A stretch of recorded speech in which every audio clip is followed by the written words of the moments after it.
It's a 50-50. Wow. Okay, I guess it's a tie now. So on to the next question. Did you watch the video, What Does Entrepreneurship Really Mean?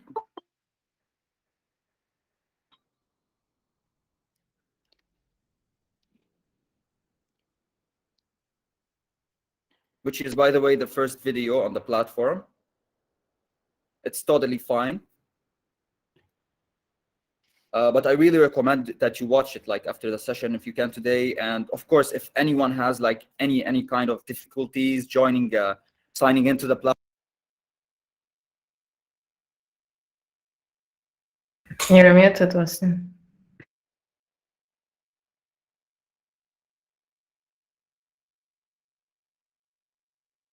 Wasim, you are muted. Oh, sorry about this. So I was telling them that it's totally fine if you didn't watch this lesson yet, but please try to do so today. It's very interesting. It will like open your eyes to lots of things. Yes, Michelle, please go ahead. Yeah, I just had a question. Where did you send the video? Because I haven't received it on my mail. Okay, so please, just in case, go to your spam and check it. If it's not there, please contact me via email or via WhatsApp. I will help you solve the problem, okay? Okay, thank you. No problem, anytime.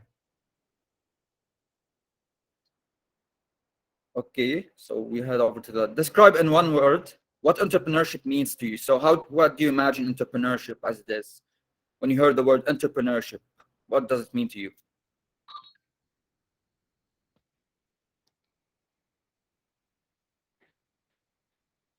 Okay, purpose, freedom.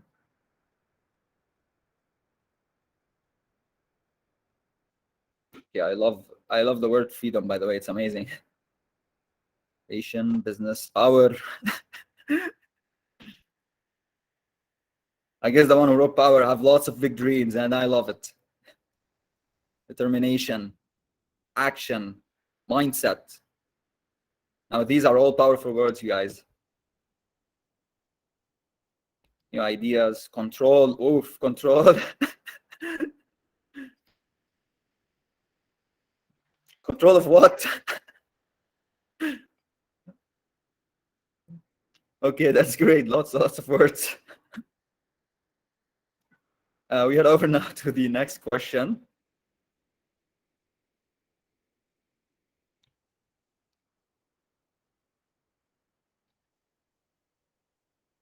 Now everybody's joining.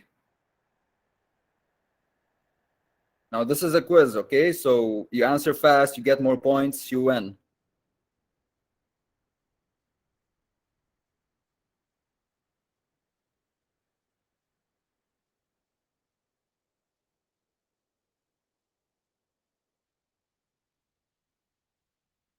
Okay, we have 25 joining. Start the countdown.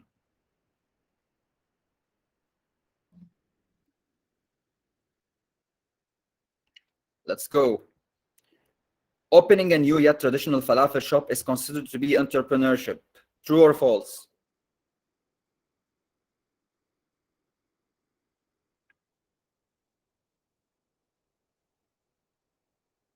Three, two, one. Thumbs up. It's true, by the way. So even if you open something as small as a falafel shop, even if you're like selling socks on the street, you're considered an entrepreneur. So you are going in a venture. So it's true.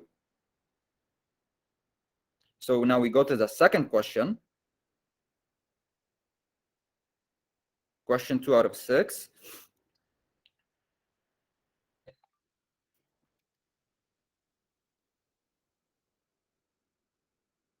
Innovating inside your employing company is considered entrepreneurial. Is it true or false?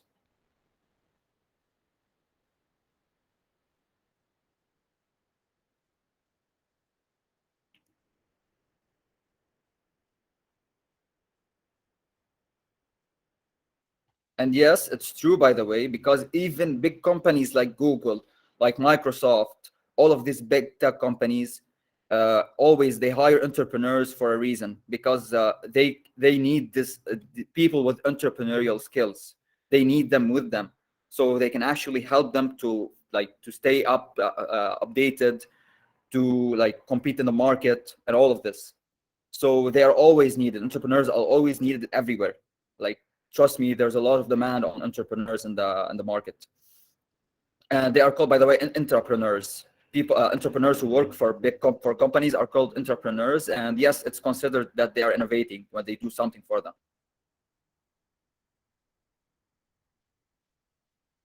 So now to the third question.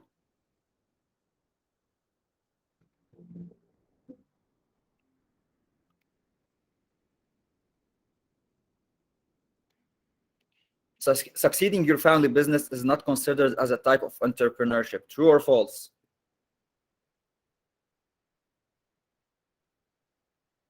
Now, if you're, I don't know, father or mother have a business and you took over, so what do you think? Is that entrepreneurship or not? Exactly, it's false. Again, as I said before, even if it was a small falafel shop, it's considered entrepreneurship, because you always have to, you're in a state where you always have to think outside the box. So even if it's a family business, you always have to think outside the box. You have this entrepreneurial mindset, solve problems. You always you must always have this problem solving mindset, as they say. So it's entrepreneurial again.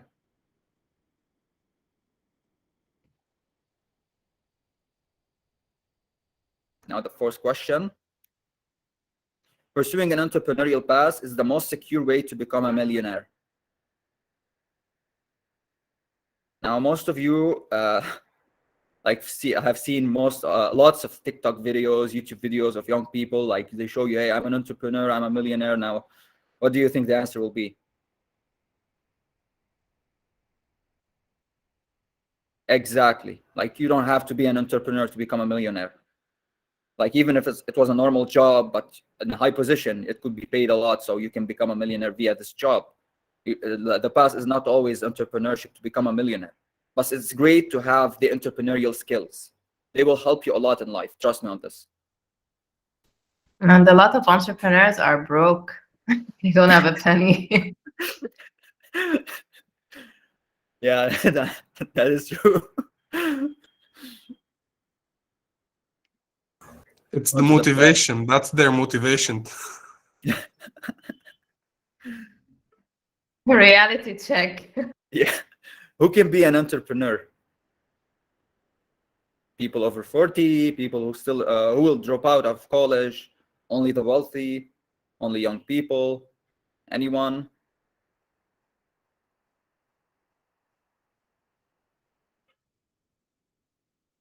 Exactly. Anyone can become an entrepreneur. Even you can become an entrepreneur at this young age. Trust me, nothing will stop you. Lots of people have done it before. Even you'll discover later on that there are people who are teenagers who were 17, 16 years old who became entrepreneurs. They started websites, they started applications, they started online businesses. They can do it, you can do it too, for sure. Nothing will stop you, I promise you that much. And now to the final question, and to announce the winners after that.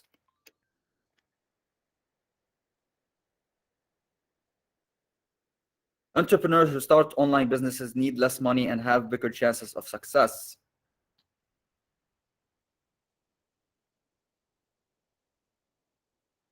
Now, is that true or not?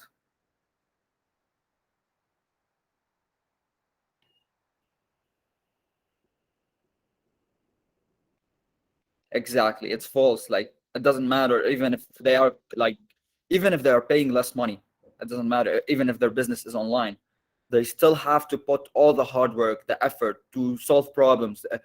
Just because the business is online doesn't mean he's not facing problems. There are tons of competitors online. So it's always it's not about how much money you have. It's not about where you are. So it's just about your hard work and your problem solving mentality. So now we're going to see who the winners are.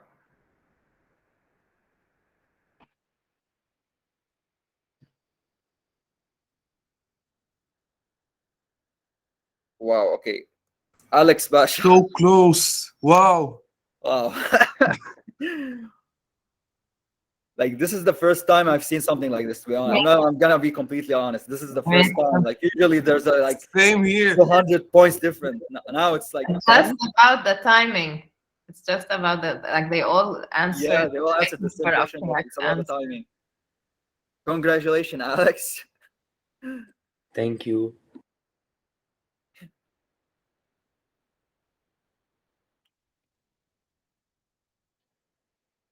Oh, okay. Sorry about this. So now I'm gonna introduce you to two amazing entrepreneurs.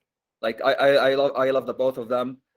Not because I work with them, but I love them. I love their work. I love their passion. I love their mentality. How they are all always like hardworking, and they have the best determination to create impact and change in the world. So first of all, I'll present to you to the founder of Riyadh for Social Innovation, and founder of Shabab Lab, Dr. Muna Aitani. Thank you, Wasim. So if you can just stop sharing your screen, and I would like honestly Mustafa to start, and then I will go. So if you want to introduce Mustafa a bit.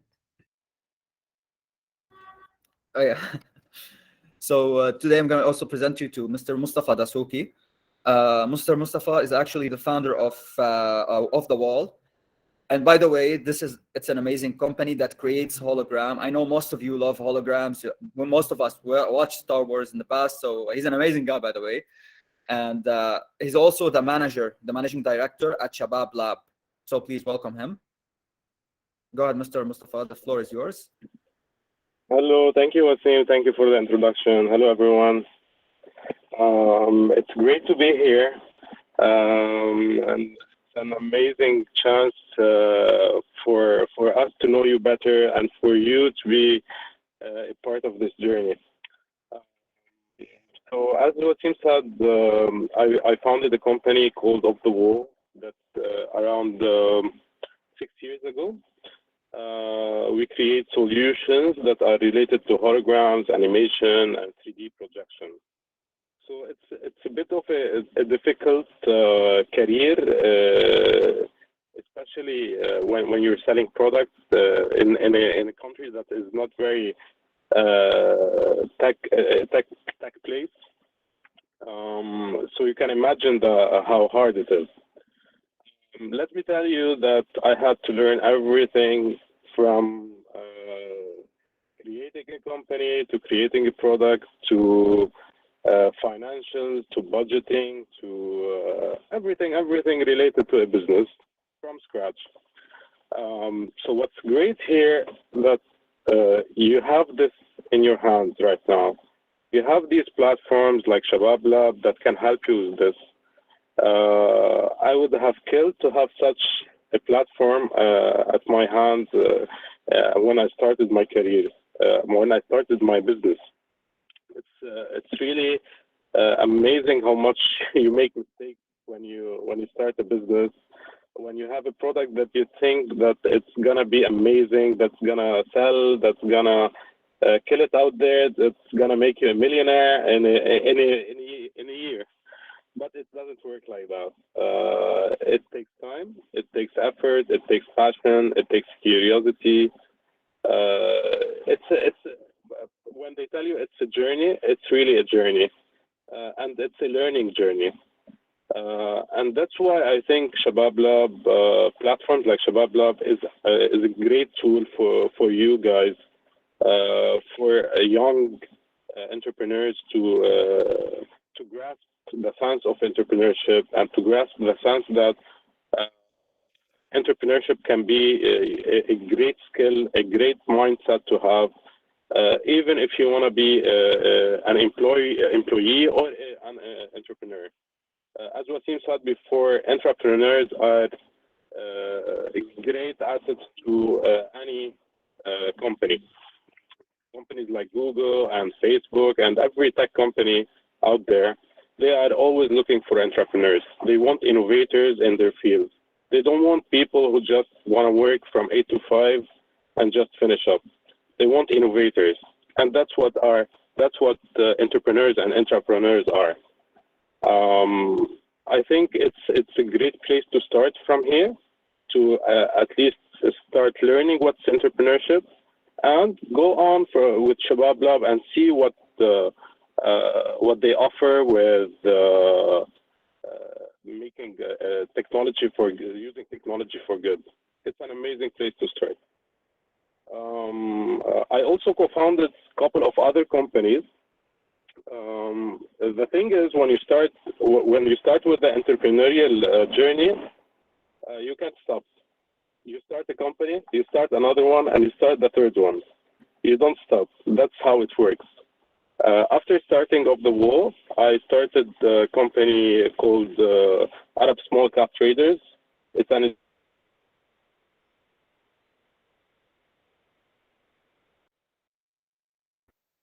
Mr. Mustafa, you got cut off. sorry, I had a call, so I just wait. So yeah, I started another company. It's called Arab Small Cap Traders. It's for an educational platform for stock traders online.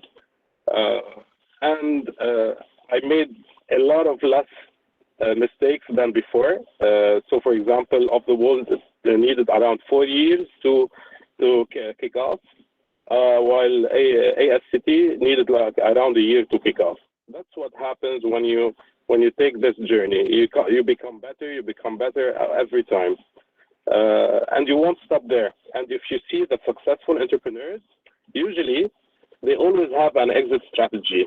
So for example, you'd be an entrepreneur, you make your own company, it gets successful, and you have an exit strategy where you want to sell your company in like 10 years, for example.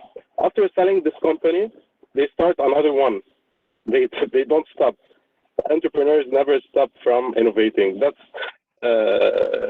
a given. So I want to welcome you everyone to Shabab Lab, and I wish you to have a great journey with us. And thank you for being with us. Thank you so much, Mr. Mustafa, for sharing your story with us. It was very inspirational, by the way. I love it. Now we can learn a lot from entrepreneurs like Mr. Mustafa here, and Dr. Muna Aitani, of course, who again is the founder of Shabab Lab and the founder of Yela for Social Innovation. Now, Dr. Muna Aitani, please, the floor is for you. Thank you, Asim. Pleasure, guys, to meet you all. I'm really, really happy. These kinds of sessions are what keep me, getting up every morning, basically, because when I see the level of excitement and enthusiasm in young people who would like to become entrepreneurs and who would like to become innovators, this is what keeps me going, honestly.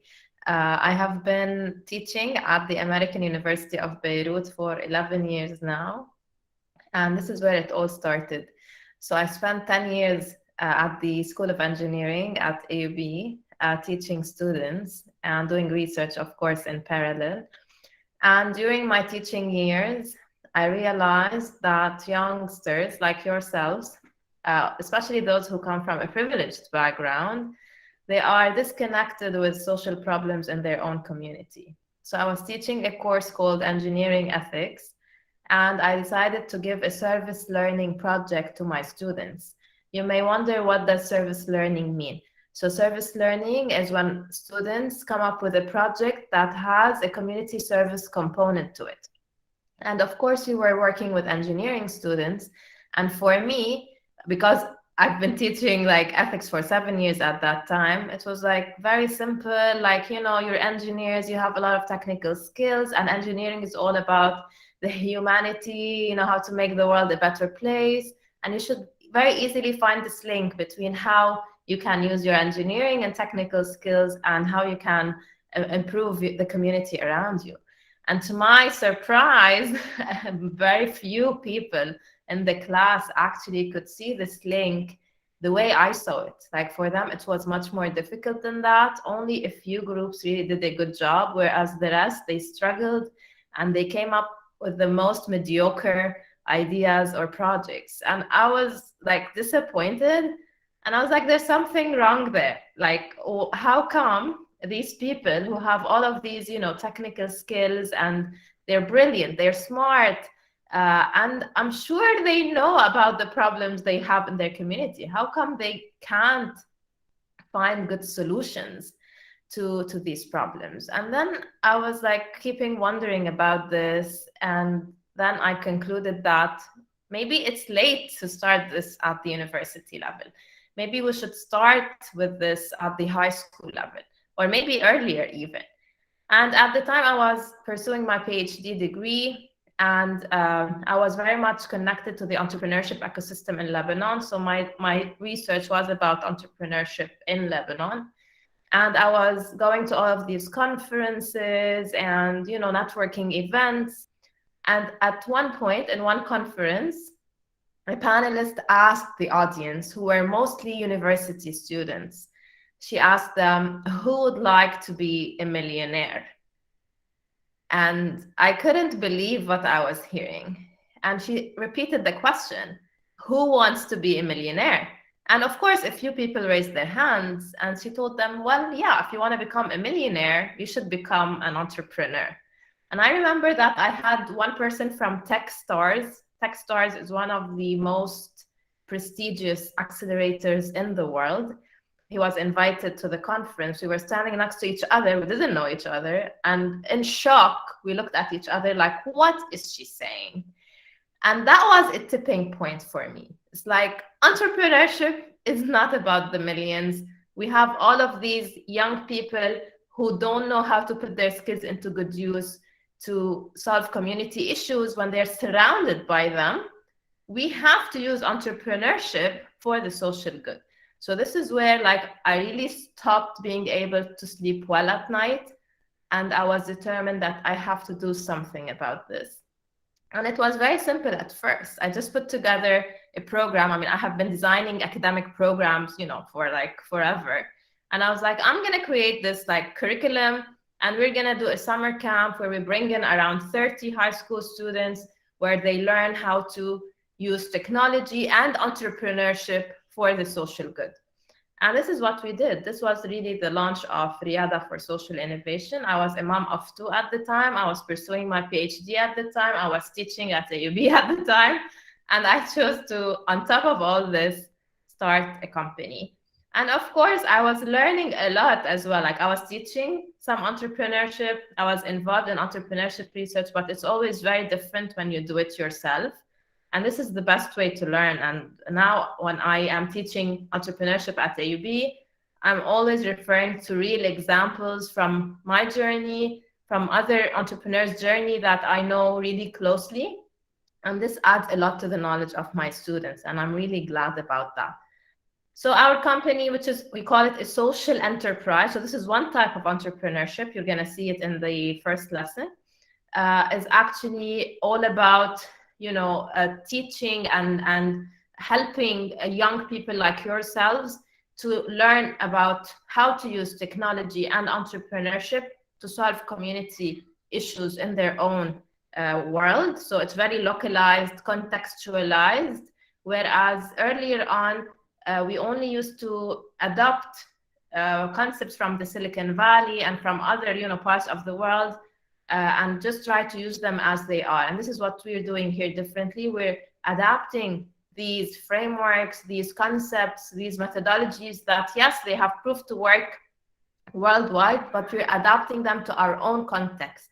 We're making better sense of them, and we are helping the youth to bridge, the best of these two worlds, the world of profit-making, entrepreneurship, innovation, and the world of giving to the community, helping solve real problems in their communities, and being responsible citizens. I have a true belief that it's not difficult to make these two go together. I know a lot of businessmen would disagree with me. They would say it's either this or that, you can't have them both. And this is my mission, guys. My mission is to prove that we can create high-growth, high-tech companies that are socially responsible and that have a core social mission in them.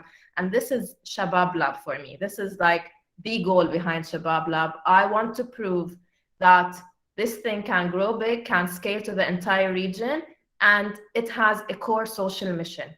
So we are disrupting the status quo, the misconceptions about what social entrepreneurship means. And again, I believe that we need to lead by example. So through Shabab Lab and through our other programs that we do face-to-face at Riyadh for Social Innovation, we're always telling our youth, you can do both, profit and meaning, profit and purpose. And the best way to prove this is to make it happen. So for me, it's a personal challenge. It's like, I need to prove what I'm saying to others. I want to walk the talk. So this is basically my story. You will be seeing me a lot in the videos on Shabab Lab platform. And I don't think I will be joining much of your live sessions every other Saturday. However, you will also see me in some of the mentorship sessions when you're at the pitching stage. So I really wish you the best. And I know a few of you already. I'm so excited to get to know the others more closely.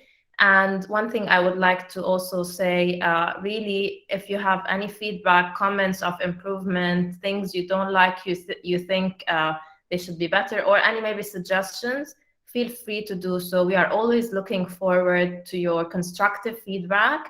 So you can either contact Wasim or contact me. My mail is mona@shabablab.com or mona@riyadinnovation.com. They both work. And yeah, if you have any questions for me or Mustafa, we would really love to hear from you. Thank you so much, Dr. Mona. Again, guys, please, if you have like, this is now, we have like 5 minutes, 10 minutes Q&A. Take your time. Don't be shy. Please do participate. Ask any questions you want. Like, you have two amazing entrepreneurs here right now. You have a great opportunity. Of course, like every session, we're going to have more amazing entrepreneurs, but you have to take the chance right now. Take your shot. Ask them any question you want.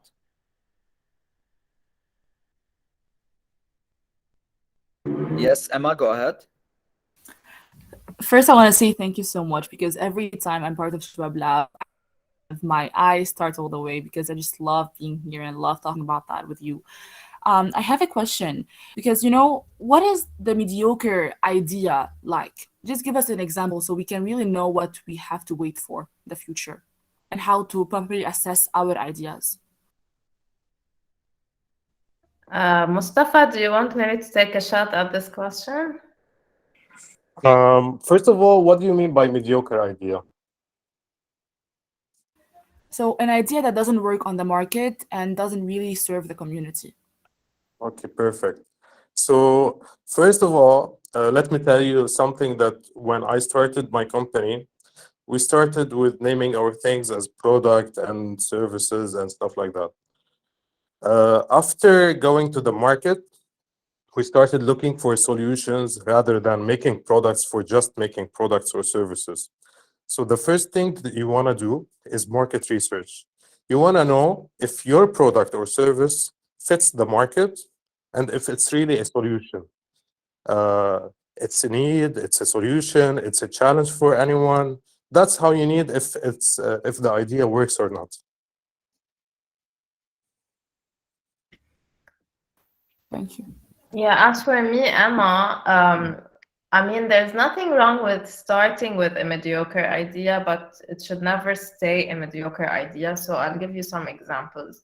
Like nowadays, you know, we have all of these online platforms that do everything in the world, right? And it's sometimes and oftentimes, I would say, difficult to just come up with this breakthrough idea that no one has ever done before. Like I always tell my, students and like program participants, you live in a world that influences you. The problems that bother you are bothering other people as well. So we are really part of this, environment that affects how we think, what we do, etc. So I would say it's maybe normal to start off with something that it looks a little bit or a lot like other solutions. So this is what I call like a mediocre idea. It's like whenever you hear about it, it's like, yeah, but like I've seen this like in many other places, right? But then you always need to see, all right, now how can I top up the game? Like how can I be different? So for me, for example, when I first, pitch Shabab Lab, some other people, especially those who are hearing this for the first time, they might tell me, oh, but there are a lot of e-learning platforms. There's Coursera, there's Idrak, there's Udemy. What's different about you, right? So this is like a very common question. And here I should be able to answer what's different about us. And if you really want to know if there is something that's different about you, you need to ask your users. So I know Emma has been with us before in some other programs. So if Emma doesn't believe that Shabab Lab is different from the other e-learning platforms, then really we're not different. But if Emma and the others, they could see the difference, they could, experience something different about this, something that added value to their life, that they couldn't get somewhere else, then we are really adding value and we are not mediocre anymore. You know what I mean? So always people will like, especially first time, investors or listeners or the general audience, they will tell you, but I've seen this before. Like, what about this solution and that solution and that solution? And maybe this is where market research, as Mustafa mentioned, comes into play. You really need to know who else is doing something similar to you. What are they doing exactly, and how you can stand out. So for us, you need to stand out. So this like falafel shop example that Wasim talked about is an amazing example. Okay, I'm gonna dwell a bit into it. Now I'm putting my trainer hat other than my entrepreneurship hat. So basically, you all know, like, especially in Lebanon, I'm sure in a lot of other places in the world, you find a street where you have, like 1 million gold shops, 1 million grocery shops. Like they just open next to each other, right? Because this is where people go to buy gold, or this is where people go to buy falafel. Like, and the street that's parallel to Bshar al-Khoury, there are like 3 falafel shops next to each other. Like, why is that? It's not by mistake. It's on purpose, because this is where people go to eat good falafel, basically. But what would make one of them sustainable and you have a lot of people waiting in line to get their sandwich, whereas the other one, okay, so this is what is different. This is what makes it mediocre or not. So mediocre is like, it's just like any other falafel shop. Like when I was in Washington, D.C. 3 years ago, like the Americans who were hosting the program brought falafel, and they were like, guys, this is the best falafel. And I ate one. I was like, guys, this is the worst falafel ever. you have not tasted falafel. Like, you should come to Lebanon and to, falafel Sohyun to really know what falafel is. Like, what this is what this is what it is about. Like, really unique taste, maybe unique service. Maybe you have to innovate, even if you're doing something traditional. And I'm sure you've seen a lot of traditional shops that opened and closed maybe 1 year later, 2 years later. They cannot stand the competition. So this is what you always have to think, even if you're doing entrepreneurship for a good cause, Emma, and I know you have a lot of this social drive in you, you still need to stand out. It's not enough to say, oh, what's different about me is that I'm, conscious about the society, or it's that I care about the environment. I'm sorry, but no one cares about this.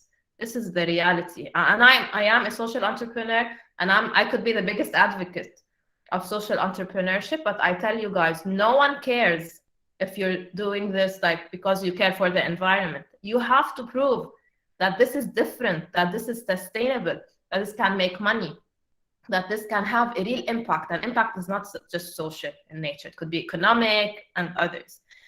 So yeah, that was a long answer, but I hope it satisfies you, Emma. Thank you. That are amazing answers. Thank you so much. I've taken so many notes out of this. I actually want to add on the falafel thing as well. Do you remember Just Falafel? Anyone remembers I this know shop? of the others too, yeah. Yeah, Just Falafel made like falafel burger, falafel baguette, falafel stuff. And by time it closed down. Can anyone tell me why it closed down? Why it didn't work? They tried innovative stuff, but why didn't it work? Yes, Carl Shami, go ahead. They couldn't keep with the competition because the other places where they make falafel were more popular to people. Okay, somehow. But it comes to one thing that's very, very eminent. Emma? Because no one needs burger falafel. I just need my falafel like I used to do. Exactly. Exactly. When you think about falafel, you're not gonna think about burger falafel. You're not gonna think about sub falafel. So it's not always about like I want to do something different. It's not like that. It's not about I want to do something different, so I'm gonna do something different for the sake of being different. No, it doesn't work like that. So just falafel tried it and it didn't work. It's still the vintage falafel that works. The how they do it, how they market it. That's how it works. So it's not always about being different. Remember this always. Remember thinking like being empathetical, thinking like your clients. That's how you get a perfect fit for the market. Thank you. Most welcome, Emma. Now, all that talk about falafel made me hungry. Anyways, any more questions, guys? We need more questions. So guys, just to let you know, we're gonna be bringing to eClub lots of like great speakers. Today it's just me and Mustafa who are min Ahl al-Bayt, as we say. However, starting next session, it will be like, other guests. So we really always want you to be very active. And last year, I remember the participants were like great in terms of asking great questions and getting a discussion going. So it's always important to ask because you always benefit a lot when you talk to a real entrepreneur and there is no wrong question. You can even maybe check with them about, what you have in mind. So if you have any entrepreneurial idea that you are thinking of, this also could be a chance. And just before we listen for the question, Wasim, I would like to remind you about the form that we need to. Yes, exactly. Yeah. So right now we're gonna send you a form. It's more about like contact information, and we also would like to know more about if you're working in a team or not. So I'm gonna share the link to the form right now here with you on the chat. So guys, we know that you usually like WhatsApp groups, but in the original registration form, there was no phone number. So we need your phone numbers to create this WhatsApp group where we send you reminders and anything related to the eClub sessions. And also we would like you to let us know if you already have team members. Of course, the team members should be registered in the eClub. If they are not in eClub, maybe they can join. I believe maybe we can still open this until next session. And if you do not have team members, we will find a way to group you with others. I was told by the eClub, like administration, we can just do this randomly, but I would rather do it according to the, to your passion problem you're trying to solve and not just randomly. So we believe this could be better. So Wasim, you need to give them permission. Yeah, please. Thank you. Okay, just give us a few minutes to fix this. And now I would like to hear more questions, please.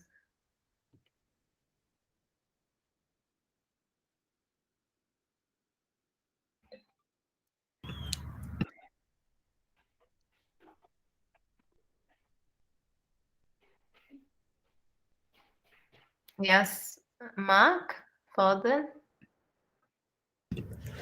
Just wanted to ask, what are like, do you have any example of recommendations of books, for example, that can help you in the journey, whether it is financially or in mindset or etc.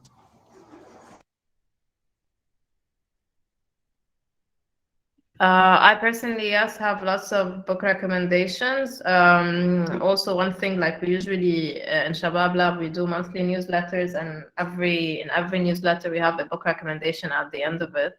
So hopefully we will also subscribe you to the newsletter. You can also check that. One of the must-have, I would say, or must-read books that you need to start with. First of all, there's a book called The Lean Startup.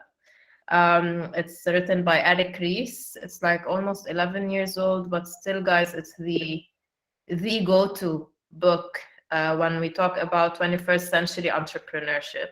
So there are different schools of entrepreneurship. I'm not gonna bore you with like my PhD stuff that I found when I was doing all the research. There are like a gazillion definitions of entrepreneurship. And this is all good, like it's very healthy. But in the 21st century, some gurus from the Silicon Valley, they really upgraded the whole definition.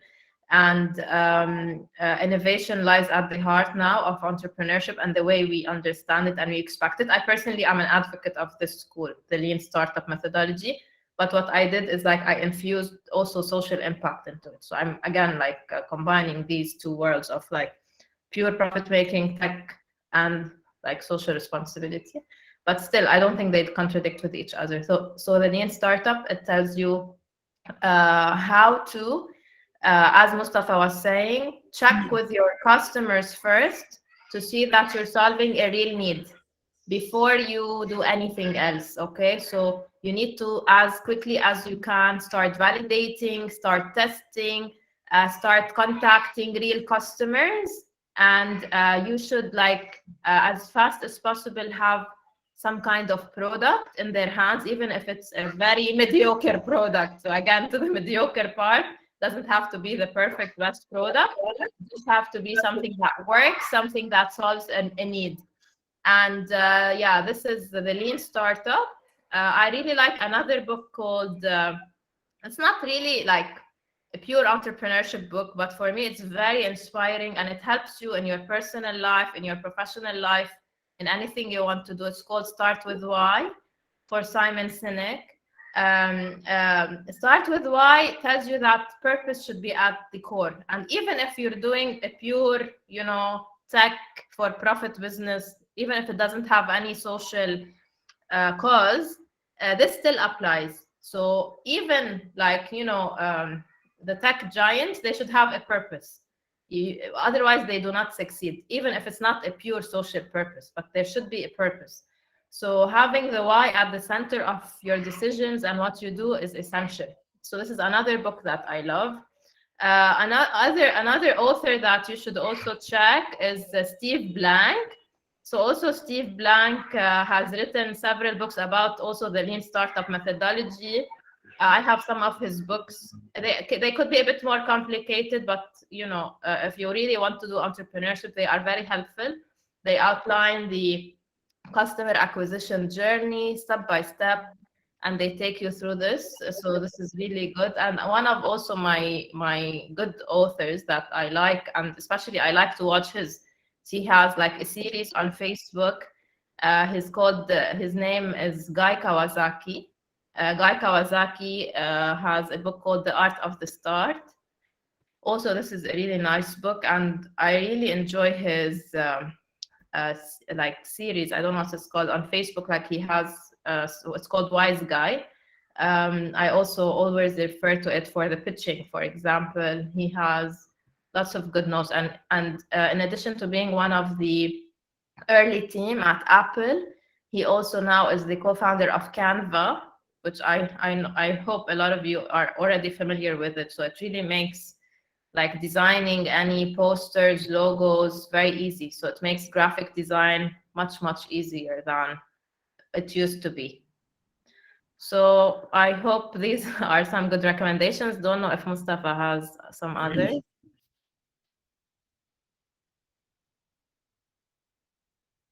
The books you said are great. I would add the Founder's Dilemma. It's a great book about the mistakes you make as a founder and how you can sink into these mistakes and how you get out of falling in mistakes.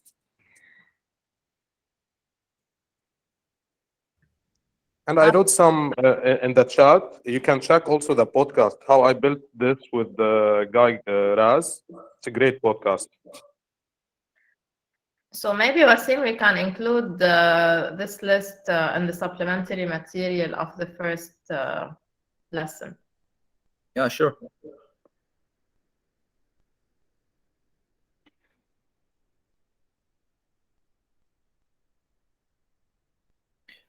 Okay, so Aya, please go ahead, ask a question. I wanted to ask, like, knowing what you know now, what would you have done differently when you started? Maybe to help you save time or to help you, like, a mistake that you did, maybe you could have prevented if you knew what you knew now. Mustafa? It's a great question, actually. I think what would I've done, actually done more research. When you first start your own startup, you're really dreaming. You're gonna be like loving the product that you've done. You're gonna be defending it like crazy. The first thing I didn't do actually is research the market and its needs. That's something I would have done differently, definitely. Another thing was budgeting. We were like doing everything without thinking with the real numbers and projection. We went through the first year burning out every grant we got, and came to the next year with having nothing. So budgeting is something essential to do at the start. Yeah, for me, it's a few things actually. I mean, I wouldn't entirely change, everything, because this is the journey that made you anyway learn a lot. So, but definitely, if I could go back in time now, I know, or if I want to do it all over again, now I know that I needed to be more assertive and aggressive from the start. This is something that usually women entrepreneurs don't do as well as their peer male entrepreneurs. And now I know that it should be different. So when I used to pitch, for example, or strike a conversation with an investor, if they told me, but we've seen this, we've heard this, like, I might shy out or not explain a lot why I believe this is important or different. Now I know that I will not let them take over, the floor. I will want to say what I want to say, like, hear me until the end. So I'm more assertive now, I would say.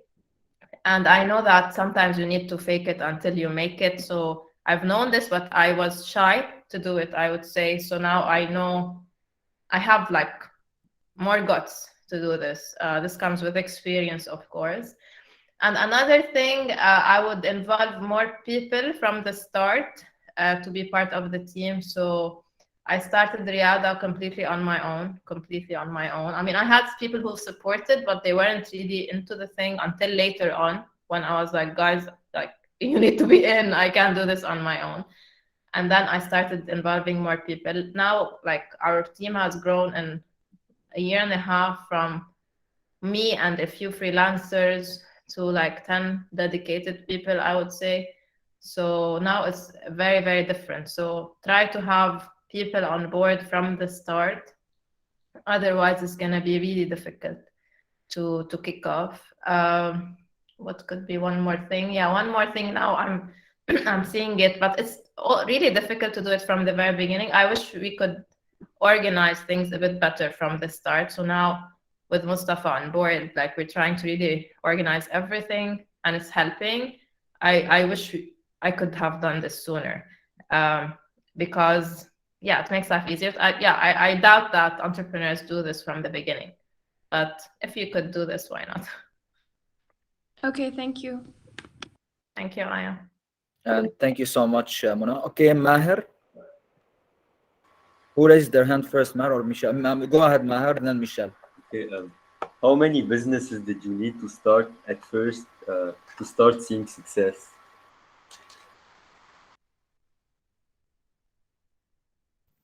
For me, it was one business, honestly, and the second business is still until now a product of the first business, so it's still not a completely independent one. We hope to make it an independent one in the near future.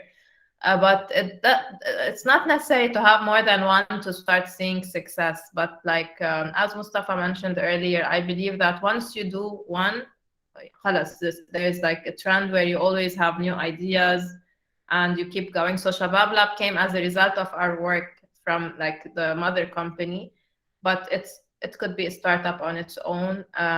If we exit, as Mustafa also mentioned, like you have an exit strategy. One day, let's say, I don't know, we exit, and of course, in a good way that satisfies all the stakeholders, including our users. I start thinking from now, what would I want to do later on? So, of course, you cannot live without having a business that you're working on. I already have good ideas, but I'm not going to start working on them until like we actually exit. But yeah, it doesn't always have to be like I have failed, but you know, until I succeed. You can fail within the same company. So at my like Riyada for Social Innovation, which is my first company, I failed many times. Like as Mustafa mentioned, like yeah, like budgeting maybe could be one. Like also beginner's luck was something like the first program we did was a great success. The second program we did was a big loss. So don't, if you do like first success, don't think khalas, that's it, I nailed it, I know everything, I'm in control now, because this is not true. So you learn a lot, and there's a lot of ups and downs, and some things you do with a profit, some things you do with a loss. All these failures will help you become better. I don't know if Mustafa want to add anything. Thank you so much, Mona. First of all, I would like to say that I'm really proud of all of you. Like, this is what these sessions are for exactly. This interactiveness, like having these interactive sessions is very important, especially with entrepreneurs such as Mona and Mustafa. It's very important. So this is why you signed up for, and this is why we are here for, to learn from each other and to learn from them, basically. So now we have Michel Boukhalil. Go ahead, Michel. I'm gonna say something before Yes, about sorry, that. Mr. Mustafa. Yeah, go ahead. I remember I started my first project when I was like 17. I saw a competition called, I think, the Maurice Fadel competition or something like that. And I didn't have an idea, but just I saw a competition and I wanted to do something. So I downloaded a program called the Business Plan Builder. That's at 17. And I started working on that business plan for a music hub thing. We won actually the third place. We started it and we closed down in like 6 months. So it wasn't great. It wasn't greatly successful. Then around the year 2010, so 12 years ago, I started a social media company. It was really the hype back then. We had some good success in it, but we weren't very passionate about it. So part of being an entrepreneur, and I think it's greatly part of being an entrepreneur, being passionate about what you do.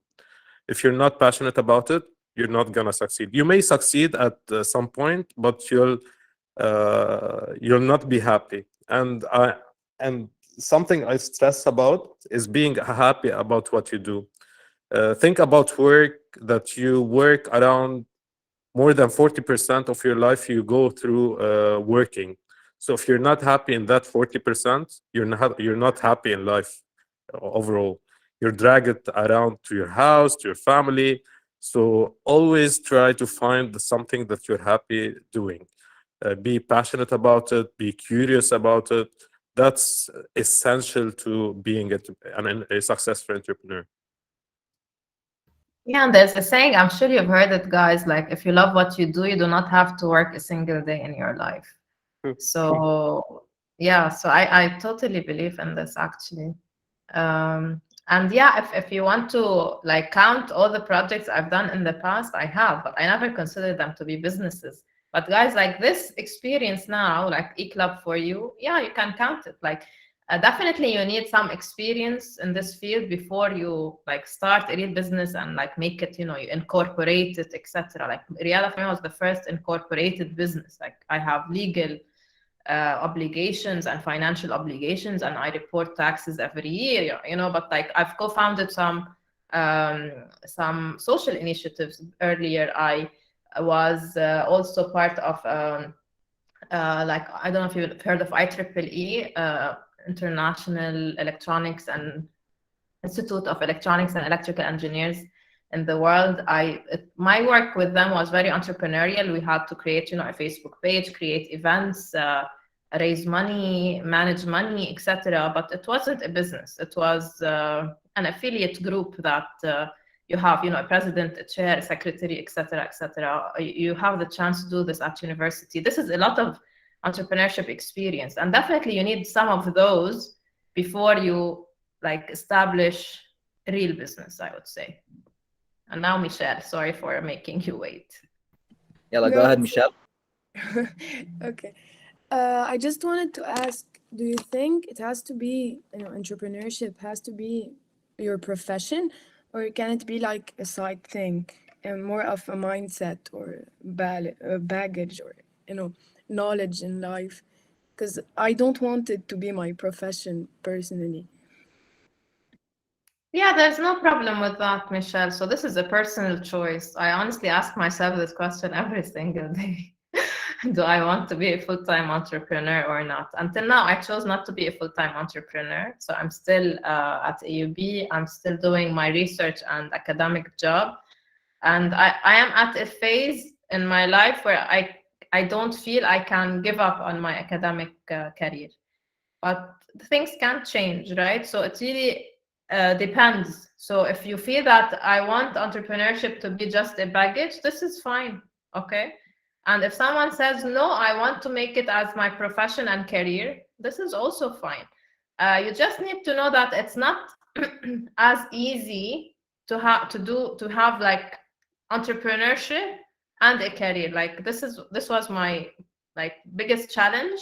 It still is. Now with Mustafa as managing director, hopefully it's gonna be easier and it wouldn't be as big as a challenge as it used to be before. But it's not easy. Like for me, like the growth that we've done in more than 4 years was slow compared to other people who would dedicate their entire time to doing this. You know what I mean? So if you just want it to be a side thing, don't expect the growth and success as much as someone who would put all their effort and all their time into this. So this is a trade-off that you should be conscious about and you should be willing to make. I was conscious about this and I was like, I can't afford on so many levels, not just financially. I can't afford financially, psychologically, for my family, for my also career aspirations to give up on my other career. So it's a personal choice, but I always say, like, if things change, like I'm always open-minded about this. If things change, and let's say, I don't know, let's say like we're going to Saudi Arabia soon, we're pitching in a big competition. Let's assume, some huge investors in Saudi Arabia came and told us, we're going to give you $10 million, but you have to be dedicated to do this. And you will be able to train 1 million Arabs to become entrepreneurs. Like this is huge, right? So I might consider it, really. So it depends on the opportunities. So always be open-minded and always do this internal reflection and assessment. And there's no right or wrong. It's your choice always. I hope this helps. Yeah, thank you.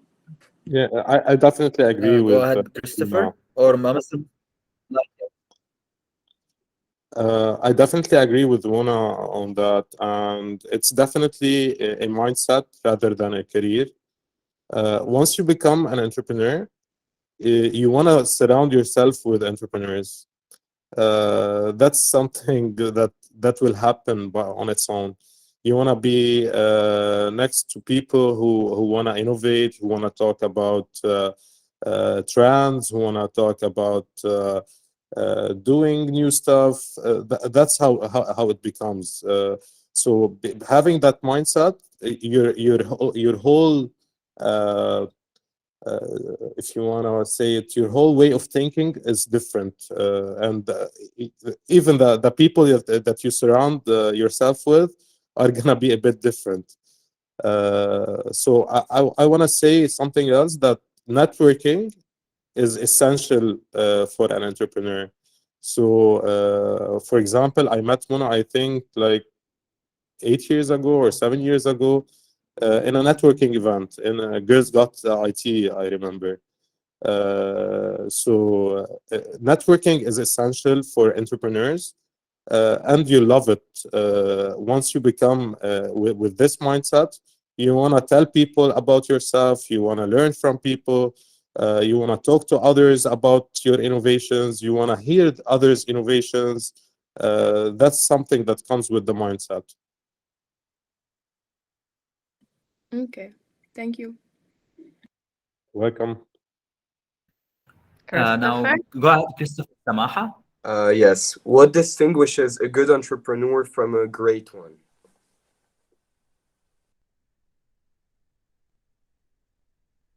It's a personal opinion, okay? So here, again, there is no right or wrong. This is very subjective. For me, I would say how I see a great entrepreneur is someone with great impact. So, and for me, impact does have this social connotation in it. So a great entrepreneur is someone who could impact millions of lives and who has, you know, built a legacy to stay. So someone who would be remembered because of the impact. This is my personal opinion. Mustafa? Yeah, it's really an opinion of having great versus good entrepreneurs. But I think great entrepreneurs are also great leaders as well. Good entrepreneurs might have great ideas, but may fail at leadership. I think great entrepreneurs are great leaders as well. Great, thanks. But I had another question for Sabine and Adnan. I think I saw something in their profile. What do you do in the SGA? Oh, I couldn't help but notice it. Yeah, the SDGs, guys. Yes, I can They are give actually you the brief. SDG development goals. Yeah, Adnan, go ahead. Yeah, Yeah, go ahead, they're Adnan. Please the explain. Sustainable Development Goals. Yeah, can you hear me? Yes. Okay, great. So SDGs stand for Sustainable Development Goals, and there are 17 set by the UN. Basically, we want to reach them in 2030. And the idea behind them is that we want to work on and focus on a couple. So we don't want to take them all into consideration, but if you find a project that does, that's amazing. So for me, for example, I chose education, and this is the idea behind my startup. It was based on helping students find a way to connect with each other from different universities. And so this is the vision of having several all the youth working on these different SDGs to, in 2030, find that sustainable development in a way that we don't hinder the chances of our future generations, but keep developing. Thank you, Adnan. Sabine, if you could give your point of view on that. I agree with Adnan, and I recommend everyone to connect their startups with SDGs. I'm obsessed with them. So, yeah. And I think this is part of our culture at the company. So Sabine and Adnan are both, you know, part of our team, and Riyadh for social innovation and Shabab Lab, we're all about the SDGs. Like eClub is a bit different, so I really need to make this distinction. You are not required by any means to have a social aspect of your business. So it's really up to you, but we do recommend it and encourage you to do so. because this is what we are passionate about. However, there is no requirement from your side to have this. Okay, so just to be clear on that. And to add one more thing also, like later on when you want to take your idea to another level and compete in other competitions as well, some competitions may actually ask you about the SDGs, like what SDGs are you targeting? So if you want, you can choose to work on SDGs. Otherwise, you may pick any problem you want to work on, no problem. But again, it's always like good to relate them to SDGs. So this is like basically the, the short answer to your question. So now, any other questions before we move on to the final Menti questions? No, thanks.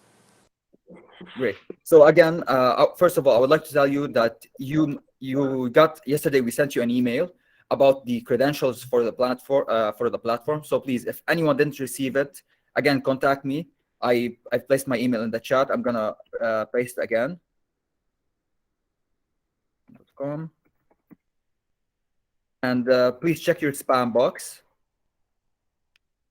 Will we learn about how to network with others? Yes, of course. You will learn how to work in a team. This is very important, by the way.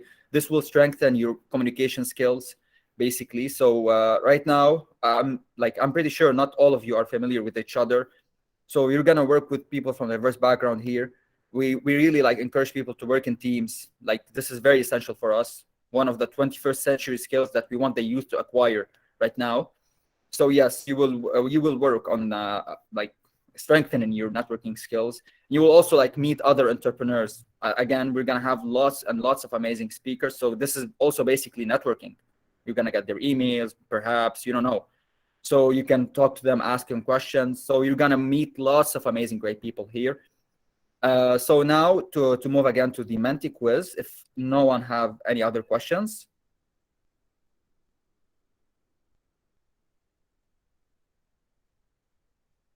Okay.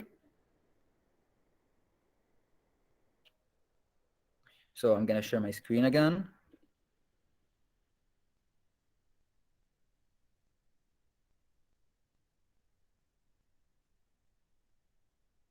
Okay, so again, go to Menti. I'm gonna share it in the chat again. And this is the code, 3677064. Oh, you're already there. Okay, great. So how was the session today? Fun, informative. I learned something new. That's amazing. I love it. Now we really so this is one important aspect of entrepreneurship. Always seek feedback. This is very important. Even if the feedback was bad or good, we here at Shabab, we love the bad feedback because it really helps us improve later on in the future. So this is a very important aspect. Again, always seek feedback from your customers, from your users.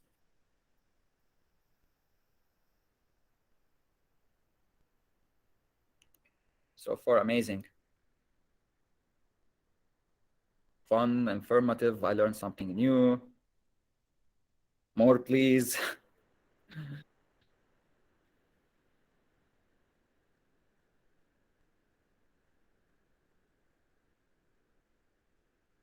Wow, great. This is amazing, guys. Okay. More and more are joining.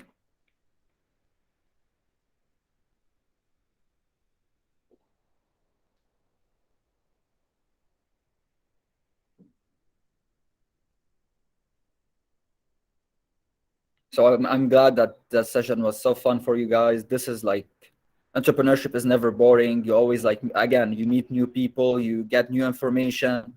It's not like your typical classroom. We don't want this to be your typical classroom. We want this to be fun, engaging, interactive. I'm also happy lots of people actually learned something new. People asking for more and informative. This is very important. So on to the second now question, I guess. So would you recommend, do you have any speakers in mind? Do you know any famous entrepreneur, someone you look up to that you would like us to Not And- super famous, please. We can't reach those people. Someone we can reach out and they will be receptive to our invitation. Dr. Najat Saliba. Definitely. That's a nice suggestion. Okay, great. منطلع ستيف جوبز هولوجرام. خلاص مصطفى عليك هاي الشغلة. Bringing him back from the dead.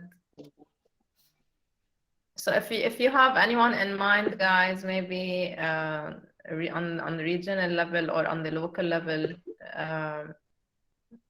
yeah, Samar, you have your hand raised. My mistake. Okay, no problem. Maher in the chat type to Fik Kredi. Yeah, can you tell us more about him?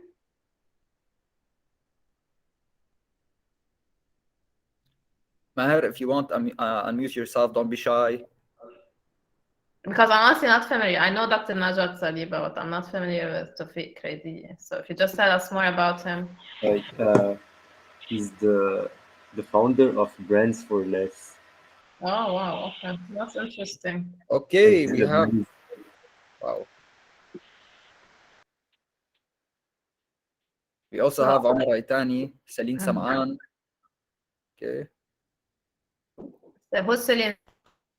Tell us, please. So Brands for Less, this is a really nice idea. We can work on that.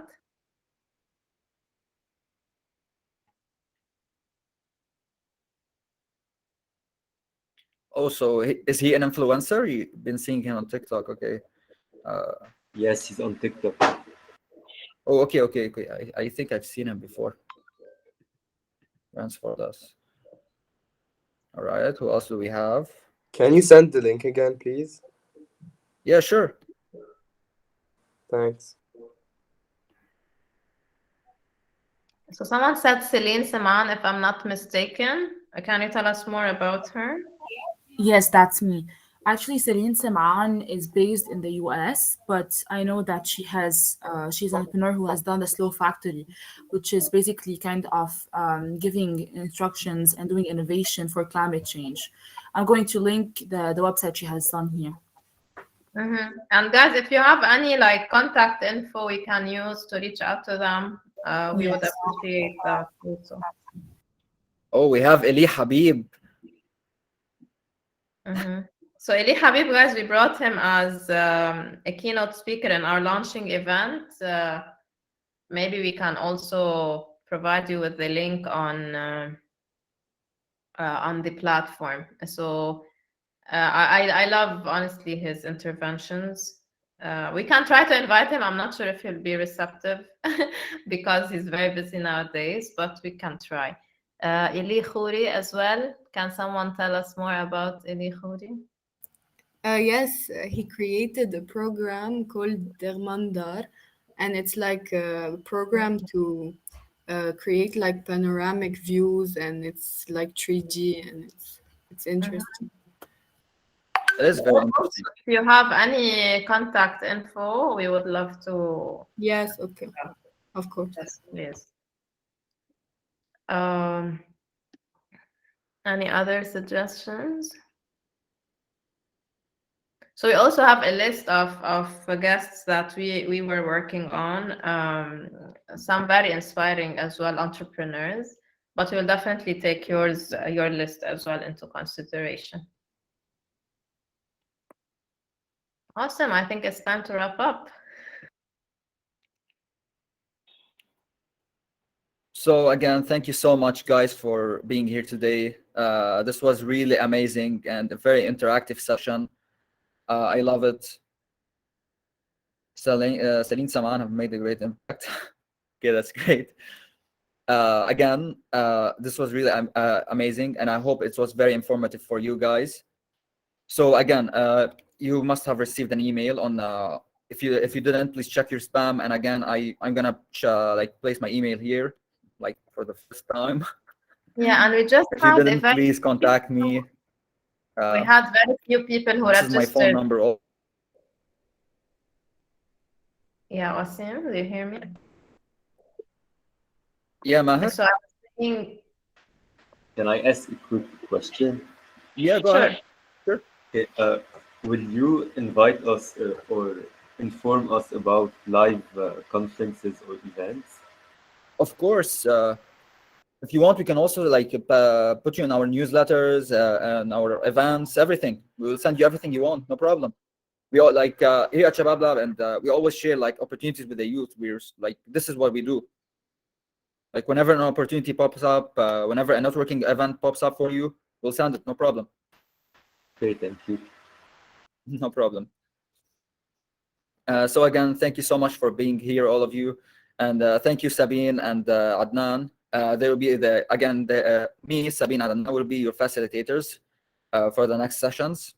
And thank you, Dr. Muna and Mr. Mustafa, for being here today and for sharing all your experience with us. It was amazing and inspiring as well. So again, the next session will be in 2 weeks. Of course, we'll send you links before the sessions. You will know when we'll also send you the schedules of the sessions. So you don't have to worry about a thing. And again, if anything pops up on the platform, anything happens, contact us. I have a small question. Yeah, go ahead, Alexander. What's the difference between business and entrepreneurship? That's an amazing question. So at the very beginning, when you are starting a business, this is called entrepreneurship, okay? When this business grows and it becomes a big one, it's not called entrepreneurship anymore. So for example, now, although Google has this entrepreneurial culture, but it's not a startup anymore. They are not doing entrepreneurship now anymore, okay? They're doing growth, they're doing, development, scaling, etc. So entrepreneurship applies when you are starting a new business, and after some years, it stops applying to whatever you're doing, unless if there's a major change. So for example, let's say it's a family business and one young grandchild succeeds the business and he does major changes, we can call this entrepreneurship, but also it will apply for a short period of time. So you cannot keep doing entrepreneurship for your whole life unless you're always starting new businesses. Okay, thank you. Thank you. Please, if anyone have any last questions before we leave, please go ahead. The floor is yours. You can wait, no problem. Yeah, and I'm just saying there were very few people who registered only yesterday. So we are creating their accounts today. So don't worry if you didn't receive the email, you will be receiving it shortly. Go ahead. Ossian. Okay, I'm not very good with names. Yeah. Yes, Yes. Ossian. Can you recommend us something to prepare to be more prepared for next time? So guys, you only need to watch the lessons ahead of the session. So for example, it wasn't really possible to do this time because you only received the email yesterday, but you should always do a lesson prior to the session. So for example, next time I believe we have design thinking. So you should complete the lesson on design thinking on the platform before you come to the session. This is how you're going to be preparing for this. So and we're going to be sending you a schedule. It will clearly show that you need to finish this lesson before you come here. However, maybe it's something we need to talk about. Sometimes you will have submissions that you need to upload. The submission deadline will never be before the session. It will be after the session. So today we're talking about entrepreneurship in general. Okay, let's say we had a submission related to this lesson, although we don't have one. We will never ask you to submit before coming to the session. You'll always have 1 week or 2 weeks after the session, but we want you to watch the video that is related to this topic before you come to the session. So I hope this is clear. Okay, thank you. And by the way, this will also help you a lot. Like during this session, if you come prepared, you'll have tons of questions to ask to the entrepreneur. You'll know what to ask him, to our guest speaker. Okay, so it's better for you to watch the videos before coming. Yeah, and it's again the design we have created is that these are follow-up sessions, not so these are sessions that build on the lessons which you will cover through the recorded videos on the platform. So here as you could see from the Menti quiz, we are asking you questions because we assume that you've watched the video. So this is always the case. So these sessions are follow-up sessions. So for best results, you should have completed the lesson before. Okay, thank you. So if nobody have any more questions,